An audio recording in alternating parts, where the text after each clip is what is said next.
Comme beaucoup de projets, c'est né d'une rencontre. Laurent Salomon, avec qui je co-dirige cette plateforme de recherche, a suivi une grossesse qui était particulièrement difficile, particulièrement à risque.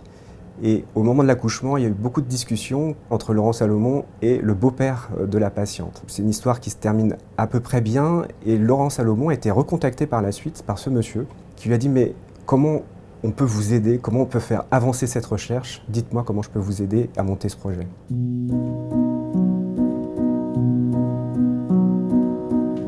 Le fœtus, c'est pas un patient comme les autres. C'est pas un enfant, c'est pas un adulte qu'on peut examiner, qu'on peut ausculter. Le fœtus est dans un utérus et la seule façon de l'explorer, c'est l'échographie. Et il y a eu beaucoup d'échographies qui ont été faites, il y a à peu près 3 échographies en moyenne par grossesse. Et en fait, on se rend compte que l'échographie a fait des progrès, mais on arrive à un certain plateau où finalement on ne peut plus avancer dans l'exploration en profondeur encore du fœtus et du placenta. Et c'est là où l'IRM va prendre le relais.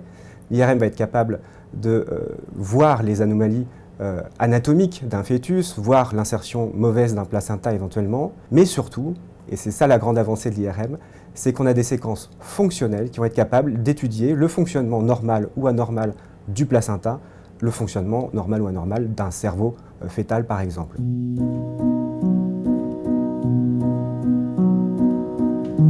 Il y a 4 axes de recherche sur cette plateforme Lumière. Le premier axe, c'est de pouvoir avoir des cohortes de femmes enceintes pour lesquelles il n'y a aucune anomalie sur la grossesse et sur le fœtus. Et c'est important pour pouvoir comparer justement un fœtus qui a une anomalie, pour pouvoir dire comment est l'anomalie, le degré d'anomalie, c'est justement de pouvoir comparer une cohorte de femmes enceintes normale. Le deuxième axe, c'est là où il y a une limite de l'échographie, les grossesses multiples par exemple, une présentation fœtale qui n'est pas forcément favorable. Le troisième axe, c'est toutes les malformations fœtales qui, à l'heure actuelle, ne sont pas une indication à l'IRM diagnostique. Et enfin, le dernier axe, c'est ce qu'on appelle la virtuopsie, c'est-à-dire l'autopsie d'un fœtus décédé par IRM.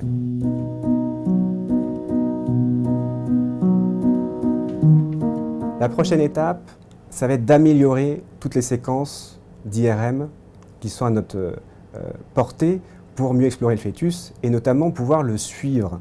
Un fœtus est un sujet qui est en mouvement dans un ventre d'une maman qui respire. C'est tous ces mouvements qui nous posent problème et donc il va falloir développer des séquences ultra rapides. La deuxième étape, ça va être d'implémenter toutes les séquences qui sont fonctionnelles, toutes ces séquences qui permettent d'étudier le fœtus et le placenta, son fonctionnement. Et ça, c'est un énorme challenge puisqu'il faut là aussi avoir ces séquences et être capable de faire ces séquences en suivant le fœtus qui est en train de bouger. L'étape suivante, ça va être d'engranger, de compiler toutes ces données, toute cette base de big data qu'on va avoir et de pouvoir faire fonctionner, faire développer des algorithmes de deep learning par exemple pour pouvoir finalement demain, peut-être, mettre une femme enceinte dans l'IRM et avec cette intelligence artificielle avoir des checkpoints de qu'est-ce qui va bien sur cette grossesse, qu'est-ce qui est anormal.